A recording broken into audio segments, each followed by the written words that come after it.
لوگوں، تمہارے پاس تمہارے پروردگار کی طرف سے نصیحت اور دلوں کی بیماریوں کی شفا اور مومنوں کے لیے ہدایت اور رحمت آ پہنچی ہے۔ کہہ دو کہ یہ کتاب اللہ کے فضل اور اس کی مہربانی سے نازل ہوئی ہے، تو چاہیے کہ لوگ اس سے خوش ہوں۔ یہ اس سے کہیں بہتر ہے جو وہ جمع کرتے ہیں۔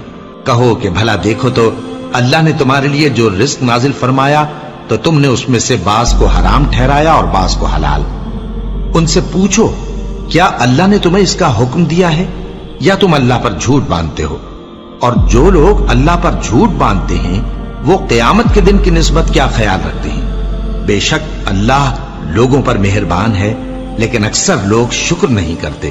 اور تم جس حال میں ہوتے ہو یا قرآن میں سے کچھ پڑھتے ہو یا تم لوگ کوئی اور کام کرتے ہو، جب اس میں مصروف ہوتے ہو تو ہم تمہارے پاس ہوتے ہیں، اور تمہارے پروردگار سے کوئی ذرہ بھر بھی چیز پوشیدہ نہیں رہتی، نہ زمین میں اور نہ آسمان میں، اور نہ کوئی چیز ہے اس سے چھوٹی اور نہ بڑی مگر کتاب روشن میں لکھی ہوئی ہے۔